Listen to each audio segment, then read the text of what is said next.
Philippe Lacroix, donc, de la société ILDI, va nous parler «Les formés prennent le pouvoir». Bonjour, merci d'être encore là à cette heure tardive. Je vais essayer de vous flatter.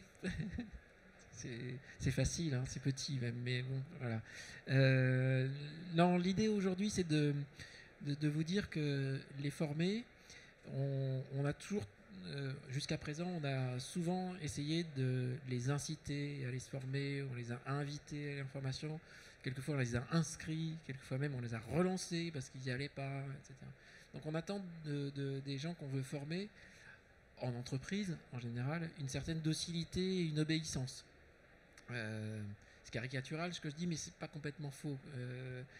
En tout cas, quand on regarde des tableaux de bord statistiques que sortent les plateformes, ça marche, voilà. Que sortent les plateformes, c'est souvent on mesure la complétion, le résultat, c'est-à-dire la performance de l'individu. Est-ce qu'il a été, bien induit par les incitations à se former, etc. Alors que dans la vraie vie, quand on est individu, ce que vous pensez d'un bien de consommation, d'un service, d'un produit, etc., on vous demande de vous prononcer. C'est-à-dire que là, on ne vous dit pas acheter, enfin si, la publicité vous dit acheter plus toujours, et si possible des bagnoles chères. Mais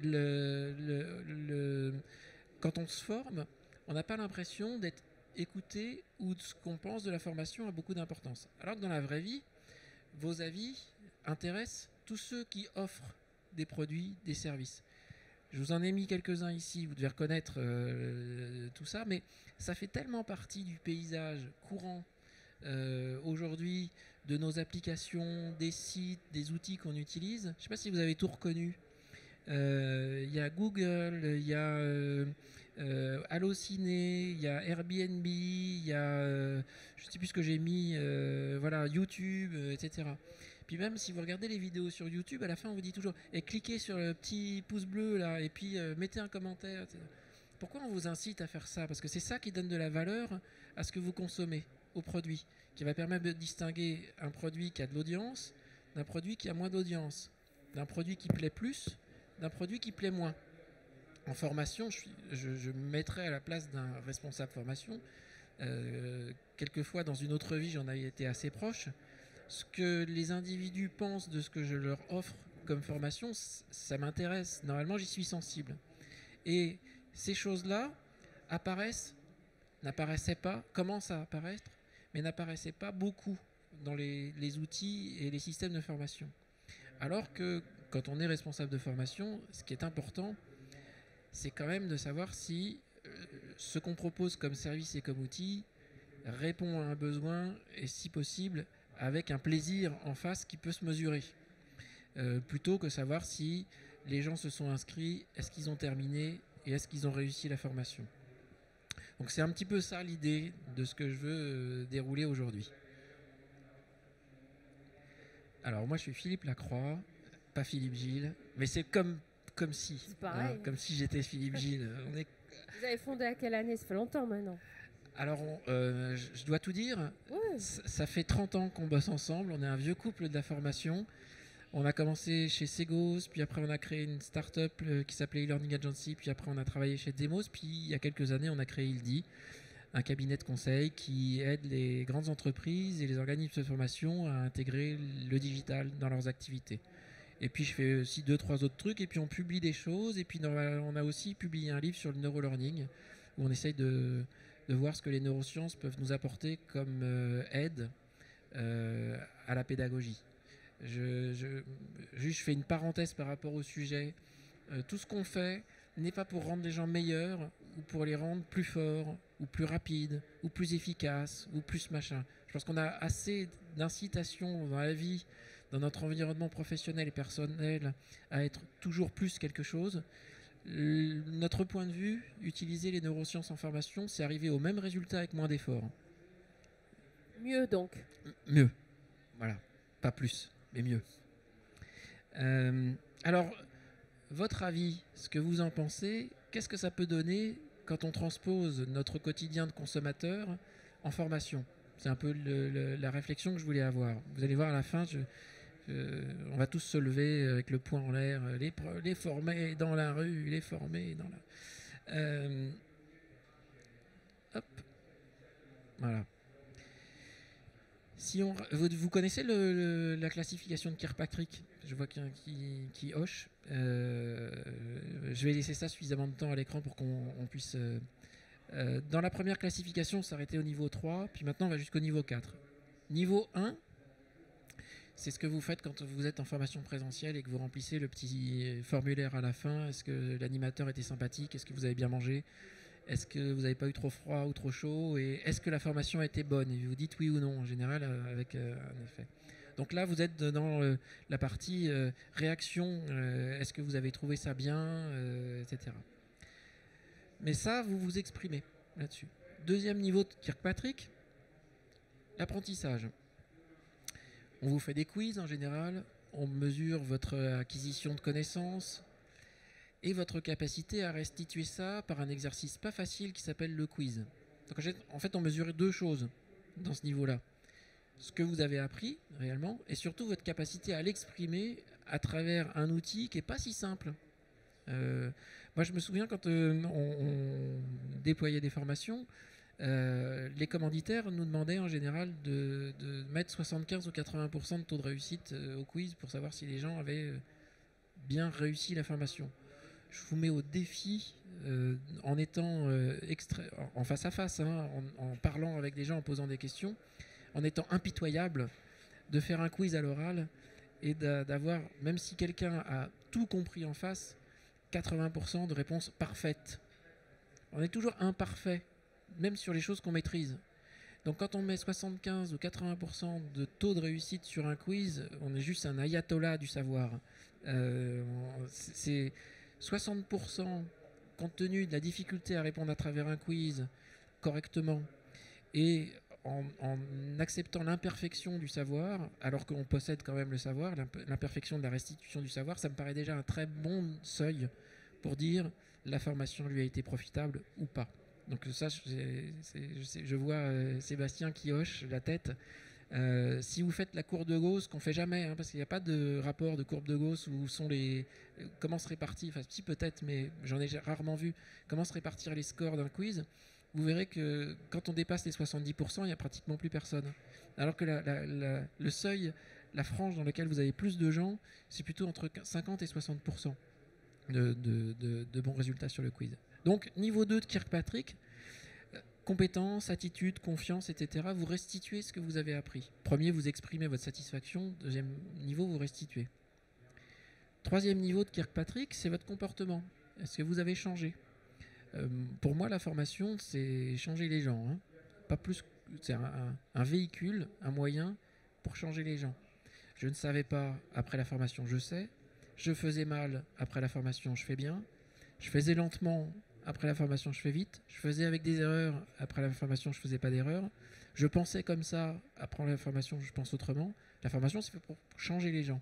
Normalement, quand vous changez, ça se voit. Enfin, si je deviens d'un seul coup terriblement hystérique ou apathique ou déprimé ou joyeux, etc., ça va se voir.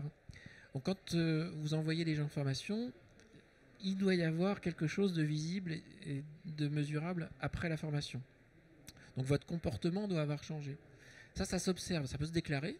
Hein, si on peut dire je pense que je fais différemment. Puis ça peut s'observer, votre manager, vos collègues, etc. peuvent dire oui, effectivement, je peux attester qu'il y a eu des changements. Ça peut même se mesurer. Si par exemple vous êtes un commercial, on sort toujours cet exemple-là parce que c'est le plus facile, mais il y en a peut-être d'autres. Quand vous êtes commercial, vous avez un certain chiffre d'affaires. Après la formation, vous avez appris un peu de technique de vente, un peu de technique de négociation, un peu de technique de closing, etc. Normalement, il y a des résultats qui peuvent se mesurer. Donc vous agissez différemment après la formation. Et puis le dernier niveau de Kirkpatrick, les résultats. C'est pas vous qu'on observe, c'est le système dans lequel vous opérez. L'entreprise, votre écosystème, l'organisation. Est-ce qu'elle fonctionne mieux? Est-ce qu'elle a des résultats différents? Mais mesurables, non pas à titre individuel, c'est pas votre différence d'action, mais c'est le résultat mesurable. Donc est-ce que l'entreprise est plus agile? Est-ce que le niveau de satisfaction client est meilleur? Est-ce que la rentabilité est meilleure, etc. C'est très difficile en général. Niveau 3, on associe ça au ROI. Niveau 4, on associe ça au REE. Là, vous êtes un influenceur d'un système une fois que vous avez été changé par la formation. Vous réagissez, vous restituez, vous agissez, vous influencez. Quand on essaye de regarder ce que un observateur ou quelqu'un d'attentif aux data, aux résultats, observe, finalement c'est vous qui produisez la data. Quand vous réagissez à la formation, quand vous restituez, quand vous agissez différemment, qu'est-ce qu'on observe? Vous. Ou qu'est-ce qu'on écoute? Qu'est-ce qu'on collecte? Vous, vos données, vos réactions. Un système, le reporting d'une plateforme, le reporting d'un état d'une tendance RH dans l'entreprise, les datas qui arrivent sur les graphes, c'est vous. C'est pas le système, hein, c'est vous. Donc en fait, au-delà de toutes les intentions, au-delà de toute l'organisation qu'on peut mettre en place, tout le marketing qu'on peut mettre en place autour de la formation, toute la performance qu'on peut mettre en boîte dans des modules e-learning ou dans des kits qu'on donne à un formateur qu'on aura bien formé, c'est pas tout ça, c'est pas ça en général qui sert à savoir si le système marche. C'est ce que vous fournissez comme données. Donc on n'a pas tendance, enfin c'est pas quelque chose qui est souvent pris en compte dans les entreprises, de non pas séduire l'individu, mais on devrait essayer, non pas pour fausser les résultats, mais si on veut valoriser votre effort formation, si on veut vous motiver à aller vous former, il y a à la fois ce que vous en restituez à titre personnel, puis si on vous dit on a besoin de savoir ce que vous en pensez, on a besoin de savoir comment vous avez évolué, on a besoin de savoir quelle est l'influence que vous avez dans le système, ça donne un intérêt personnel à contribuer au développement ou à l'évolution du système dans lequel on évolue. Et c'est pas un discours qu'on entend souvent, qu'on a besoin de vous. Hein, souvent, on vous dit « formez-vous ». C'est une incantation et c'est presque une contrainte.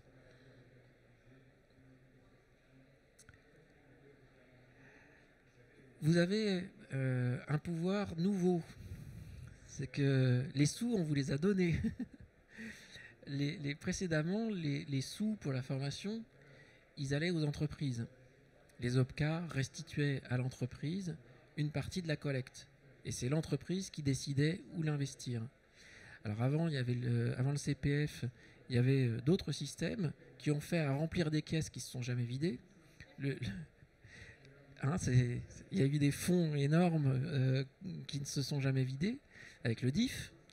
Le CPF a été là pour constater que si d'un seul coup toute cette dépense, toute cette masse d'argent était consommée, ça allait vider les caisses, ce qui était un petit peu dommage, mais surtout ça allait envoyer des gens en formation, c'est-à-dire qu'il allait y avoir plus personne au boulot si tout le monde se consommait son DIF. Il y a un double problème. Le CPF a essayé de cacher un peu la misère en convertissant les heures en argent, avec une valeur de 10 € de l'heure, mais il n'empêche que les 10 € multipliés par le nombre d'heures que vous avez cumulé, à peu près vous avez entre 2 000 et 3 000 € de crédit chacun. Là, c'est à vous, cet argent-là. Avec le CPF, je caricature, il y a le CPF co-construit, machin, il y a des abondements. Mais en fait, c'est une des premières fois qu'on vous donne les moyens de prendre en charge vous-même la formation que vous voulez avoir. Et 2 ou 3 000 €, ça commence à faire beaucoup d'argent. Surtout que les contenus de formation CPF, il commence à y en avoir des sacrément intéressants. Je ne sais pas si vous êtes... C'est la minute pub. Pas facile à trouver, hein, je crois. Ouais, vous allez voir Youno. Super formation à distance, Youno. Je dis pas ça parce que c'est des amis, mais oui, c'est des amis parce qu'ils bossent super bien. Eh bien, il y a une grande partie de leur SPOC, leur MOOC certifiants, qui sont éligibles au CPF. En fait, c'est vraiment un changement très intéressant, cette histoire de CPF, c'est que vous pouvez décider indépendamment de l'accord de votre entreprise sur le contenu. L'accord de votre entreprise, c'est quand est-ce que vous vous formez, mais l'accord de l'entreprise sur ce à quoi vous vous formez, elle n'a rien à dire. Vous dites, je choisis de me former à ça, et je prends congé, pas congé, etc. Je me forme, et vous allez sur l'appli CPF ou sur votre compte CPF, et vous choisissez ce que vous voulez comme formation. C'est une des premières fois qu'on vous donne réellement la capacité de choisir ce que vous voulez. C'est même un des slogans, passer à l'action. Donc, alors si vous regardez bien, vous êtes allé voir, qui est-ce qui est allé voir mon compte formation à l'appli CPF? Super. Bon, vous n'avez rien trouvé comme tout le monde. Mais ça va venir, ça va s'améliorer. Exactement, tout est mélangé. Ça va s'améliorer. Et ouais, c'est un peu dur. Alors, je vous ai fait une copie d'écran parce que moi j'ai cherché un truc bateau, hein, comptabilité. Alors je crois qu'il n'y a pas le compteur de... Ceux qui sont au début de l'alphabet, c'est plus facile pour eux pour être référencés. Voilà. On va finir comme au Minitel, vous savez, où les services de plomberie s'appelaient AAA plomberie. Donc ça va nettement s'améliorer, c'est un brouillon de ce qu'il faudrait avoir, mais c'est une très bonne initiative. Alors moi je voudrais vous faire un petit focus sur un truc.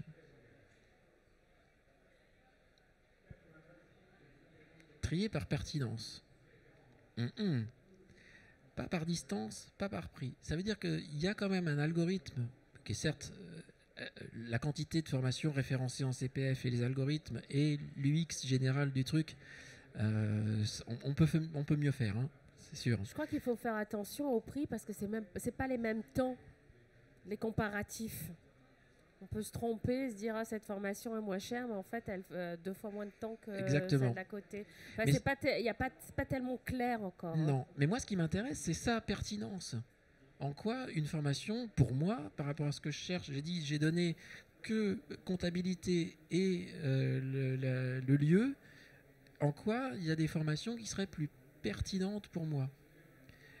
Alors elles seront plus pertinentes parce que l'étape 2 de l'application CPF, c'est qu'on va vous donner la possibilité d'exprimer votre satisfaction sur les formations que vous avez suivies à travers l'application CPF. Et comme il y a des algorithmes Google que j'ai mis en haut, que vous connaissez bien, la valeur ajoutée de Google, c'est que par rapport à une recherche aussi basique que comptabilité, normalement, ce qui apparaît en tête, si vous regardez bien, vous dites c'est pas con de m'avoir proposé ça en premier. Donc il y a une pertinence derrière les algorithmes de Google qui vont aller observer tout ce qui est inobservable dans ce qu'on consulte. Un algorithme très compliqué sur des datas qu'ils vont chercher sur ce qu'ils ont analysé dans les sites. Mais si moi j'ai vu apparaître pertinence dans l'application CPF, c'est qu'il va y avoir quelque chose comme ça. C'est-à-dire que les formations vont avoir des données qui permettront de savoir si elles sont plus pertinentes pour moi. Pour l'instant, on ne me demande rien. Google, c'est tout de moi. Mais le CPF, l'application CPF, c'est rien de moi. Elle me demande même où j'habite, alors qu'il suffirait de me demander de me géolocaliser. Donc il y a des progrès à faire. Mais cette notion de pertinence dans l'application CPF m'interroge beaucoup. Parce que ça veut dire qu'il va y avoir une compète aussi féroce qu'il y a une compète pour le référencement sur Google. Il va y avoir une compète aussi féroce dans les organismes de formation qui vont être embêtés. Parce que avant, leur interlocuteur, c'était les responsables formation. Maintenant, l'interlocuteur, c'est vous. Alors, est-ce que vous avez déjà acheté des vacances sur Internet? Qui a déjà acheté un séjour ou des vacances sur Internet? Oui, tout le monde. Hein. Vous vous souvenez de ça? Promo vacances, alors j'ai laissé la date en haut, 2005. Si ça vous intéresse d'aller déterrer des vieilleries sur Internet, il y a un site qui s'appelle archive.org. Et vous allez déterrer toutes les vieilles versions de tout ce que vous voulez. Donc moi je suis allé déterrer ça, et je me suis dit, en 2005 quand on essayait de me vendre des vacances, waouh, c'était un catalogue quoi. On ne parlait pas, je n'existais pas, j'étais juste une carte bleue pour les organismes de formation qui vont avoir à vous séduire, à être pertinents pour vous. Il va falloir qu'ils passent de ça, à ça. Ça, c'est Airbnb, c'est voilà, on a une carte, on a des éléments de décision, machin, et puis je donne mon avis. Est-ce que l'application CPF le permet? Bah non, mais elle va devoir. Ah oui? Bah oui, parce que ceux qui vont se référencer sur l'application CPF, ils ont beaucoup à gagner, les organismes de formation et les offreurs. Beaucoup à gagner, parce que s'il y a cette notion de pertinence sur quelques critères qu'aujourd'hui ne sont pas déclarés, mais qu'ils seront demain, quand on va apparaître en tête d'un résultat comptabilité en région parisienne où il va y avoir 1500 résultats, vous vous amusez à regarder les 1500 liens que vous propose Google avant de cliquer sur un? Bah non, vous cliquez sur maximum 3 de la première ou de la deuxième page. Donc en fait, le gouvernement est en train de créer le Airbnb de la formation? Le Google de la formation, avec les dérives que ça peut avoir et les bienfaits aussi, parce que les résultats de Google sont souvent réellement pertinents. Ça, c'est un site de... J'ai enlevé le logo. Hein. C'est un site qui présente ses offres. Alors, il y a un peu moins de pubs que promo vacances. Il y a un peu moins de stickers. Il y a un peu moins de machin. Mais ça vous donne envie d'acheter, ça? Donc, il y a un gros boulot de séduction qu'a bien compris Airbnb pour vous vendre ses logements. Il y a un gros boulot de séduction que doivent faire les organismes de formation pour vous considérer comme un vrai individu qui a une opinion, qui a une sensibilité, qu'il faut choyer, en tout cas qu'il faut faciliter l'accès aux produits. Airbnb ne vous incite pas à acheter plus de logements plus chers. Il vous offre juste le service qui va vous permettre de trouver le bon logement au bon prix pour vous. Les organismes de formation ont ce même travail à faire, c'est vous comprendre, vous écouter, savoir à quoi vous êtes sensible pour vous aider à choisir la bonne formation. Et là, je suis que sur un catalogue d'un organisme, et vous imaginez quand il y aura toutes les offres dans l'application CPF, il va falloir que on ait ce super Google de la formation, et le super Google, il vous connaît et il vous écoute pour vous offrir les résultats les plus pertinents. Ce qui va changer, je regarde l'heure. Il me reste combien de temps? C'est bon, je gère ça. C'est bon, ok. 10 petites minutes. Ah, super. Ce qui va changer, la prise en compte des individus, puisque je reviens sur... vous allez avoir du pouvoir indirectement, hein, vous ne cherchez pas à l'avoir, mais comme il va falloir qu'on vous attire, vous en avez du pouvoir. Donc ce qui va changer, c'est qu'on va passer d'une offre qui était exclusivement B2B pour les offreurs de formation. Alors, les organismes de formation s'adressent principalement aux responsables de formation qui achètent en masse des formations. Avec le CPF, vu qu'il n'y a plus de cofinancement pour les grandes entreprises, l'effet de masse, il tombe. Il va falloir aller vers le B2C. C'est-à-dire que le stage qu'on vendait par paquet de 50 à EDF ou la RATP, il va falloir vendre un par un aux individus. Donc on va passer à cette... on va glisser aussi vers ça. Pas que vers le B2C, mais aussi vers le B2C. C'est très difficile pour une entreprise de s'intéresser à la cible finale quand on s'est toujours intéressé aux intermédiaires. Ça change tout dans l'approche. Et on va passer à un marketing de masse, à un marketing ciblé. Parce que il va falloir bien vous connaître pour vous offrir la formation que vous êtes prête à acheter ou à recommander à votre entreprise, que vous allez cofinancer avec votre CPF.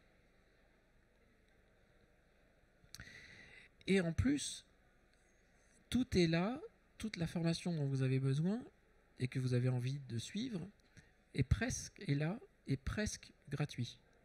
Hein, je ne sais pas si vous avez exploré les catalogues de contenu de Udemy, de Coursera, de LinkedIn Learning, de Youno, voilà, hein, il y a pléthore de formations qui sont gratuites ou quasi gratuites. Je discutais avec Franck Tamy, qui est l'ancien responsable formation de la Société Générale, qui me disait, tu sais Philippe, si j'avais pas cette obligation d'aller vers des organismes dits sérieux, 90% de mon besoin de formation pour la Société Générale existe déjà en ligne et gratuit. Donc, quand on fait ce travail-là de regarder ce qui existe aujourd'hui comme offre de formation, il y a tout ce qu'il faut. Et le presque gratuit, c'est que vous, quand on dit que c'est gratuit, c'est vous le produit. C'est exactement ça ici. Quand on est un organisme de formation virtuelle, comme Udemy, qui vous met en rapport avec des experts qui vont vous vendre des cours, quand vous êtes un organisme qui va vous proposer... C'est pas gratuit, presque pas gratuit. Quand on est un organisme comme Coursera, qui donne des cours sur lesquels il n'y a que la certification à acheter, mais pas le cours, en fait, le succès de ces boîtes-là, c'est votre succès. Hein, donc les quasi gratuits ou gratuits, c'est ça. Hein.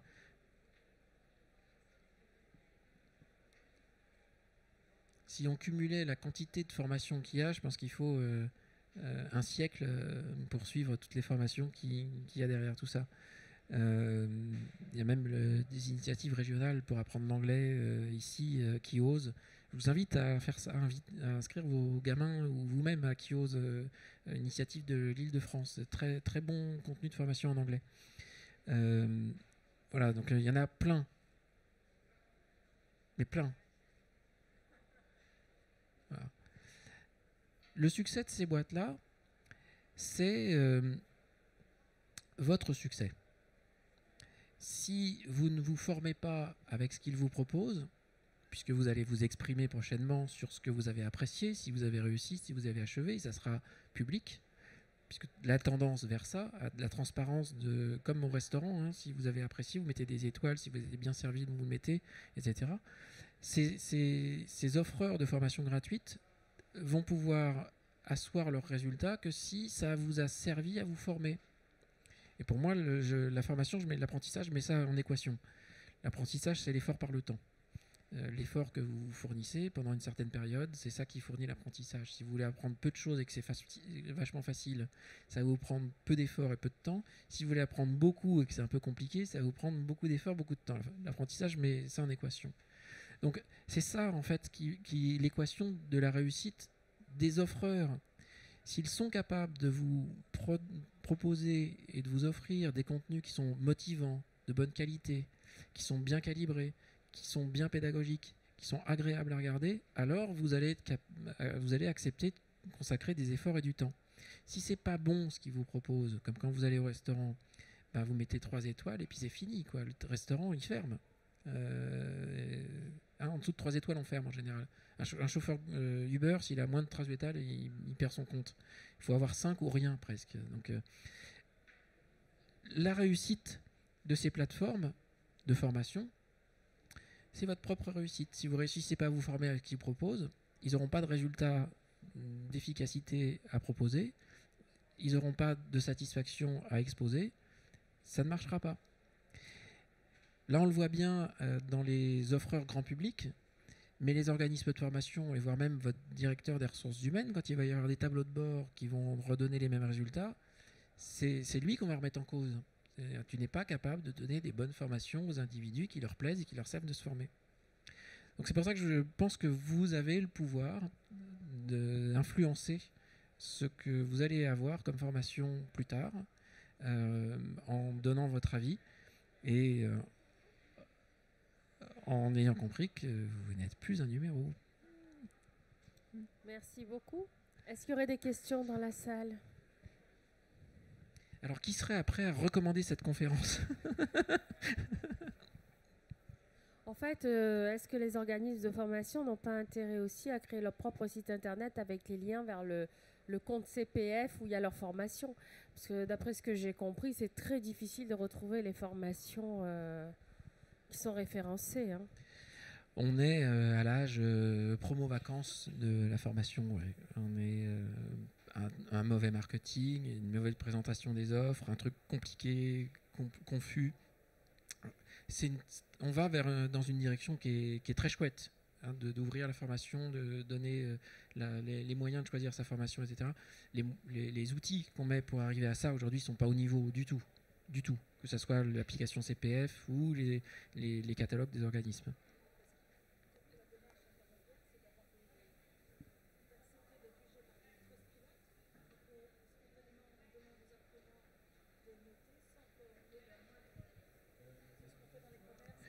Exactement. Tout à fait. Alors, la prochaine évolution du CPF, c'est que vous pourrez donner votre avis sur les formations que vous avez suivies. Ce fameux critère de pertinence, qui aujourd'hui n'est pas le critère par défaut, hein, mais il va apparaître, donc il va s'appuyer sur des datas, des algorithmes. Et puis je pense que cette prise de conscience qu'on a besoin de votre avis pour faire une sélection naturelle parmi les bons et les mauvais contenus, ça va s'accélérer. Bon. Est-ce que vous avez des questions ? Oui, il y a une question, monsieur.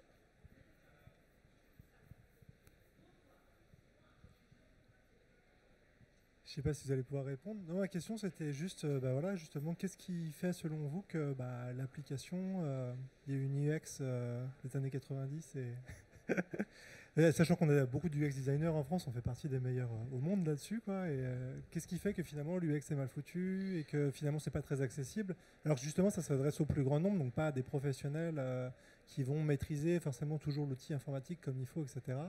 Je sais que même nous, on est 4, on donne du conseil en UX et on est une petite boîte, donc j'imagine que l'État a les moyens de se payer des bons UX designers. L'État c'est particulier quand même. L'État a agi assez vite, on va dire, un peu dans la précipitation. Vite. C'est-à-dire qu'entre le moment où ils ont décidé de faire une application CPF et de faire un site CPF, ça a duré 1 an, mais 1 an, c'est pas grand-chose. Entre le moment de rédiger l'appel d'offres, de sélectionner les prestataires, surtout que la difficulté est quand même d'aller crawler toutes les offres des organismes. Et donc, le prestataire qui a remporté le marché est celui qui avait aujourd'hui les meilleurs moyens d'aller chercher la data, de l'agréger et de la soumettre. Mais ce n'est pas une agence qui a des capacités en UX. C'est pour ça que c'est présenté comme une première version avec beaucoup d'évolutions à venir. Mais je suis d'accord, il y a du boulot, oui. Ouais. Vous avez... Là où quelque part c'est dommage, c'est qu'il n'ait pas su dire nous on est très bon pour la collecte de data, mais on va travailler avec des spécialistes de l'UX pour se mettre à plusieurs finalement, plutôt que de se le garder perso et dire voilà. Répondez un jour à un appel d'offres public, vous allez comprendre la complexité. Bon, écoutez, merci. L'atelier s'achève. Merci à vous. Merci d'être venu au salon.